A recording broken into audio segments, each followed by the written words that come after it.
Bonjour tout le monde, bienvenue à cette autre capsule de votre cours de système d'exploitation 2. Donc aujourd'hui, on va regarder plus comment gérer les usagers en termes de création de compte, puis la plupart des commandes principales qui vont avec la création des comptes. C'est une première partie dans le sens où on va aller se pratiquer sur les commandes générales, puis le détail, on le verra plus dans les prochaines capsules. Donc, euh, Donc, comment créer un groupe avec la commande group add, détruire un groupe, créer un compte et détruire un compte avec userdel. Alors, premièrement, c'est quoi un compte usager? Ben, c'est pas compliqué. C'est un espace sur le disque pour entreposer les fichiers, les dossiers. L'usager doit au moins avoir cet entreposage-là disponible pour qu'il puisse enregistrer ces choses. Un nom avec lequel il peut s'authentifier sur le système. Un mot de passe aussi pour vérifier effectivement son identité. Et un interpréteur de commande pour pouvoir se brancher en console. Ça, c'est les 4 éléments essentiels d'un usager de tout compte. Bon, c'est quoi un espace sur le disque pour entreposer ces fichiers? Ben, ça se traduit ni plus ni moins par un espace sur le disque où ce dossier-là, en fait, contient tous les comptes des usagers. Alors, par exemple, sur Linux et sur Unix en général, là, ce compte-là, à partir de la racine, il s'appelle /home. Et dans /home, vous avez tous les noms des comptes qui sont à l'intérieur de ça. Donc, le dossier est dans la racine du disque, il se nomme home. On va le nommer donc /home pour dire qu'on part de la racine. Et par défaut, chaque usager a un dossier qui porte le nom de son compte. Donc, autrement dit, si j'ai l'usager Jean, ben, son répertoire maison va se nommer /home/Jean. C'est tout le temps ça par défaut. Donc, un répertoire maison, c'est tout simplement l'endroit sur le disque où l'usager peut sauvegarder ses fichiers, ses dossiers et tout autre fichier relatif à son compte. Évidemment, un mot de passe pour vérifier l'identité de son compte. Ça va de soi. On pourrait en parler longtemps des mots de passe, mais en gros, là, un mot de passe est constitué de 6 à 8 caractères au moins, ou plus. Et au moins les caractères alphabétiques avec une majuscule minuscule, un chiffre de 0 à 9 et un signe de ponctuation. Ça peut être le point d'exclamation, le point d'interrogation, un point. Disons que ça, c'est un mot de passe qui est déjà quand même plus sécure. Et il y a un interpréteur de commande pour que l'usager puisse se brancher en console. Donc, c'est quoi un interpréteur de commande? C'est un petit programme, en fait, qui roule en arrière-plan et qui vérifie si ce que l'usager tape en termes de syntaxe ou de logique de commande, si tout ça est correct. Alors, si tout ça est correct, le système va l'accepter, puis la commande part et elle s'exécute. Aussi, c'est que l'interpréteur de commande est essentiel si l'usager veut se brancher physiquement. Alors, s'il n'y a pas d'interpréteur de commande, l'usager ne peut même pas se loguer, là, se brancher sur votre machine. Fait que ça en prend un au moins s'il veut se brancher. Bon, on va y aller avec les étapes, tout simplement pour créer un usager. Donc, 4 étapes dans la création d'un usager. La première étape, c'est de créer le dossier parent qui va contenir tous les fichiers, les dossiers de l'usager. Donc, un exemple de ça, j'aimerais que le répertoire maison de l'usager Paul se situe dans le dossier Home Gamers Paul. Alors, ce qu'il faut faire, c'est s'assurer que le répertoire maison, c'est-à-dire Gamers ici, okay, le répertoire parent, c'est-à-dire le répertoire parent, là, quand on dit parent, c'est celui qui précède le répertoire de Paul, donc lui ici, Gamers. Ça doit absolument exister avant ça. Donc, pour vous assurer de faire ça, il faut au moins le créer avant. Alors, la commande serait sudo mkdir /home/gamers pour au moins s'assurer que c'est créé. Ça, c'est la première étape. La deuxième étape, on va créer un groupe principal pour l'usager. Alors, qu'est-ce que ça fait? Ça fait que la commande pour faire ça, c'est group add et suivi du nom du groupe.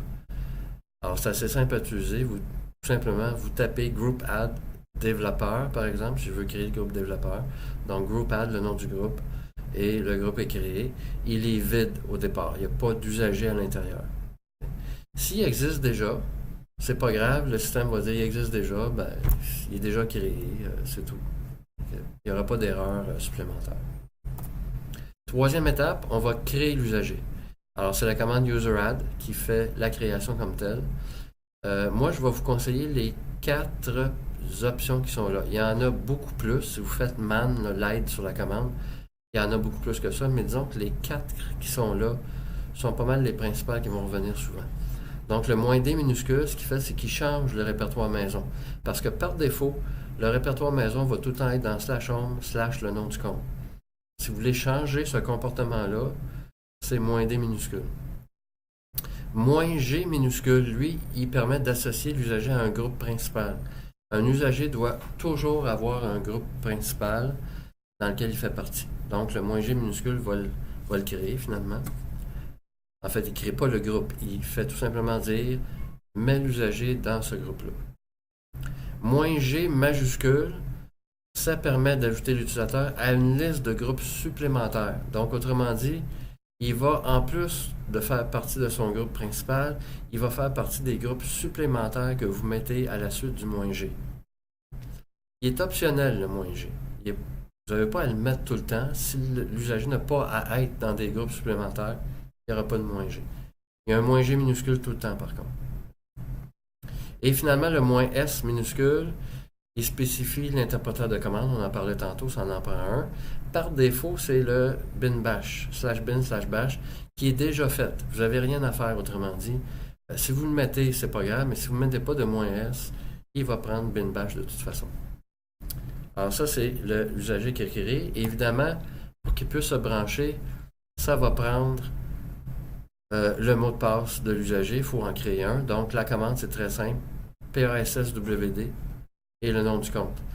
N'oubliez pas le sudo devant, évidemment, pour créer, pour que vous puissiez être root momentanément pour faire la commande password. Alors, si je veux changer, par exemple, le mot de passe de l'usager qui se rappellerait Carl, ben, je ferais sudo PASSWD Carl. Puis le mot de passe, vous allez le rentrer 2 fois. On va le voir tantôt. Et vous allez voir là, comment le rentrer. On va faire un exemple.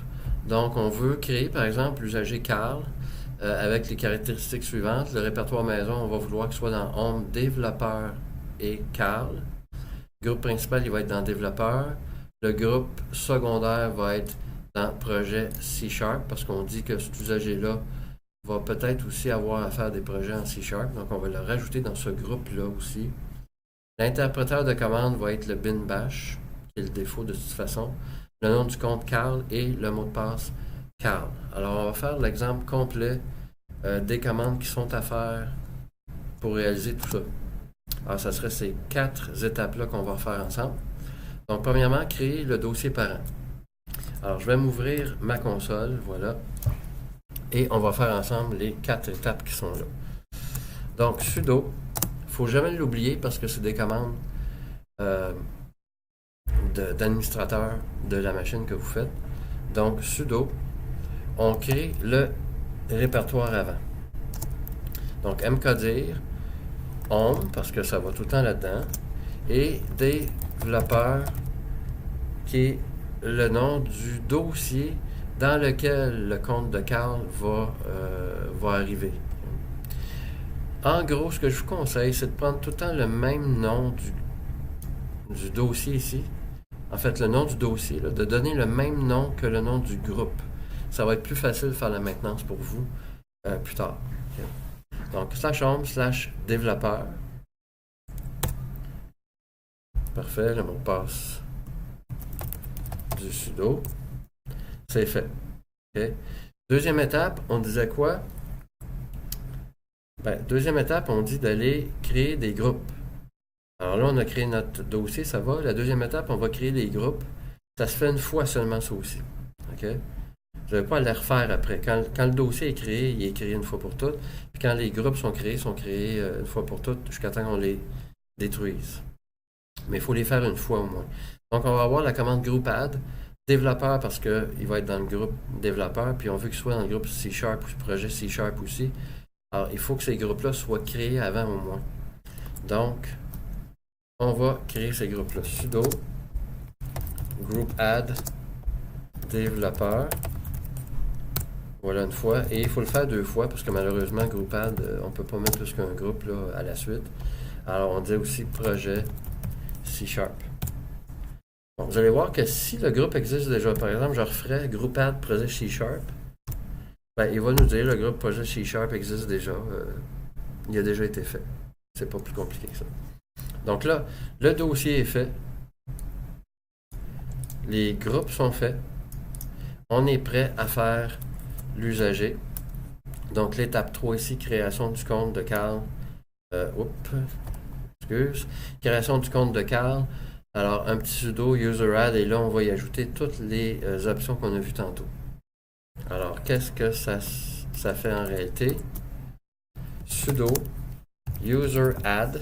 Le "-m", il est obligatoire, il est là pour dire copie les fichiers de base dans le compte. Si vous ne faites pas ça, les fichiers ne seront pas copiés et à ce moment-là, l'usager ne pourra pas se loguer. Ça va mal. Donc, user add "-m", "-d" pourrait dire que son répertoire maison, ben, il va être dans home, développeur, et il s'appelle Carl. OK?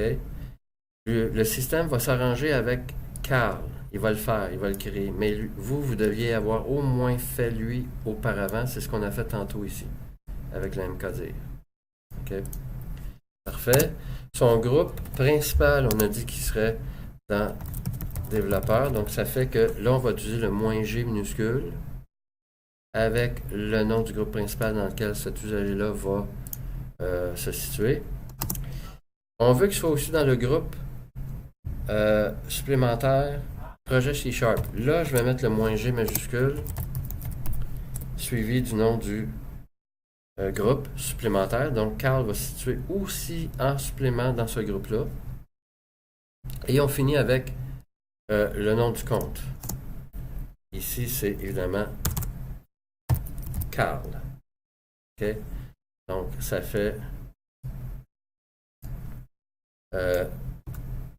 voilà, ça fait vraiment la commande user add "-m", "-d" le nom du dossier total, le groupe principal, les groupes secondaires dans lesquels il est situé et le nom du compte finalement. Si vous avez remarqué, j'ai pas mis "-s" avec le bin bash parce que par défaut, c'est celui-là qui est utilisé.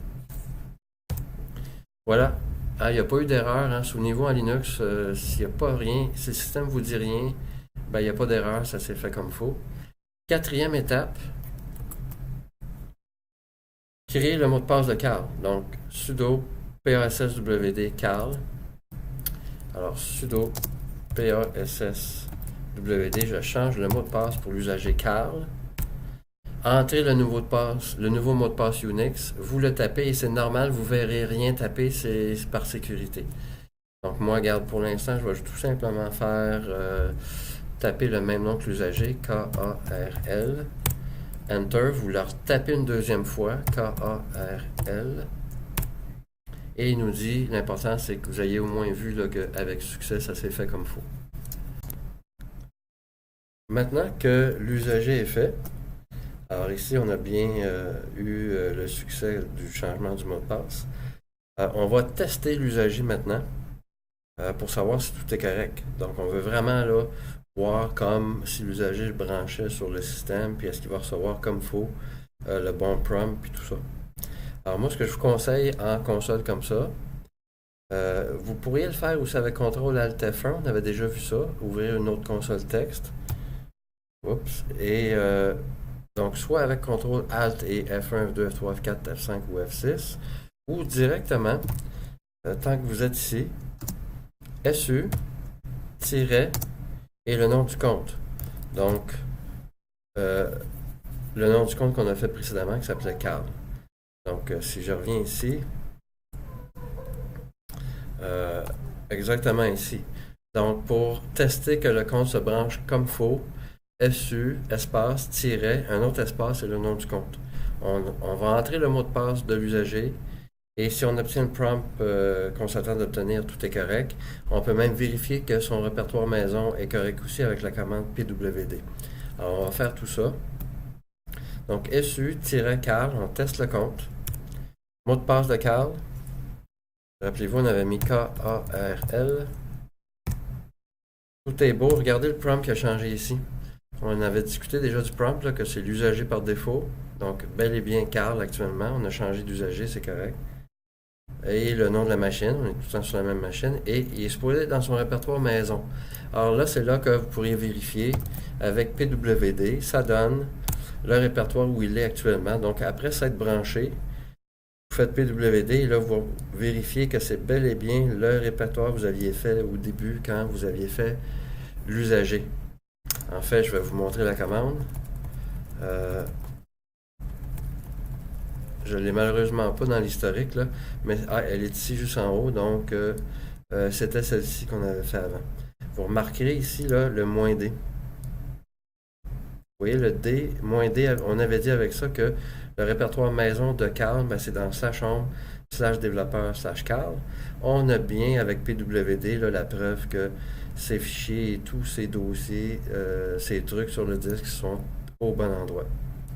Effectivement, si je fais ls-l, remarquez les fichiers par défaut. Tous les fichiers qui commencent par point, vous avez ces 7 fichiers-là par défaut. Donc le point bash history, bash logout, bash rc, on reviendra là-dessus plus tard, mais c'est les fichiers au moins minimal pour que l'usager se branche comme il faut. Et remarquez la troisième et quatrième colonne qui dit que ça appartient à Carl, ces fichiers-là, et il est dans le groupe développeur. Donc tout est correct, tout a été fait comme il faut. Et quand on a testé ça, pour revenir à notre usager précédent, je peux faire logout. Donc pour se débrancher du test là, que vous venez de faire, logout pour se débrancher du compte, et on revient avec le compte sur lequel on était précédemment. Donc je fais logout. Et remarquez, je suis revenu sur le compte où j'étais précédemment, c'est-à-dire avec mon compte à moi avant de tester Carl. Okay, donc je suis revenu comme il faut dans mon compte. Fait que vous pouvez le tester comme ça. Il nous reste à voir uniquement, maintenant qu'on a créé le compte, qu'on l'a testé, ben, comment on le détruit le compte. Si jamais vous faites une erreur dans la création du compte, ou tout simplement qu'à un moment donné, vous dites ben, l'usager n'existe plus dans le système, il est parti de la compagnie, il faut détruire son compte. Bon, ben, la commande est assez simple, celle-là. C'est userdel espace -r, je vais l'expliquer l'option, et espace le nom du compte. Alors, si je veux par exemple détruire le compte Carl qu'on a fait tantôt, userdel -r et Carl. Le -r minuscule sert à quoi? Il est optionnel premièrement parce que il permet de détruire tous les fichiers et dossiers du compte de l'usager en même temps que le compte lui-même. Autrement dit, quand vous faites -r dans le userdel, vous dites non seulement que le compte n'existe plus, mais que tous les fichiers sur le disque qui appartenaient à cet usager-là sont détruits. Donc autrement dit, il n'y a plus rien, il n'y a aucune trace qui reste sur le disque de tout ce qui est fichier, dossier de cet usager-là. Il est optionnel, dans le sens que si vous ne le mettez pas, vous faites donc juste userdel, le nom du compte, il va enlever le compte du système, donc l'usager ne pourra plus se brancher avec ce compte-là, mais les fichiers, les dossiers resteraient sur le disque. Pourquoi? Ben, peut-être qu'on va dire, tiens, plus tard, l'usager revient dans la compagnie, on le réengage, je ne sais pas, puis ben, son compte, ses fichiers sont sur le disque toujours. Donc, ça permettrait de refaire le compte assez rapidement et que l'usager retrouve ses fichiers et ses disques d'une façon assez rapide.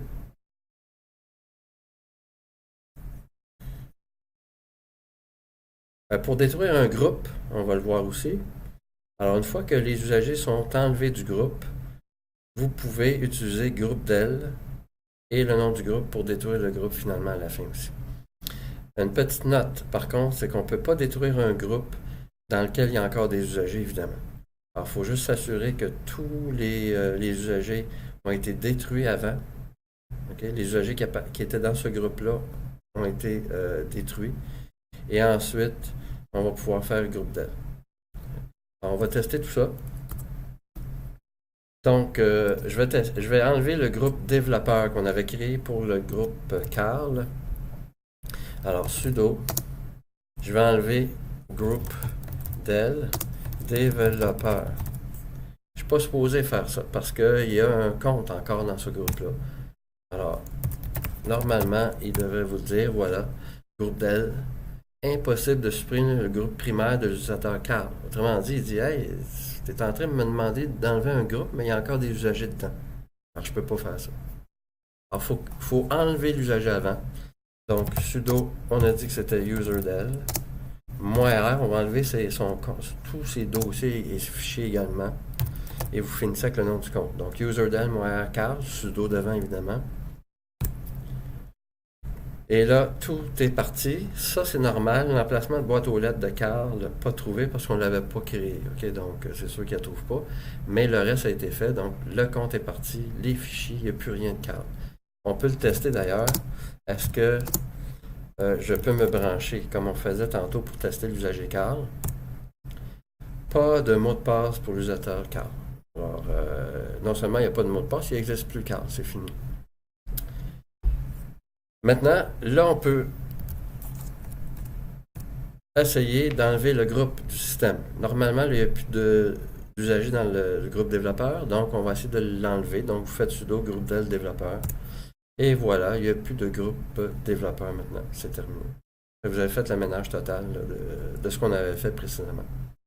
Alors voilà, ça complète cette capsule de cette première partie. À la deuxième partie, on va aller voir un peu plus en détail comment modifier des éléments d'un compte qui existe déjà. Donc, au plaisir de vous revoir à la prochaine capsule. Ciao!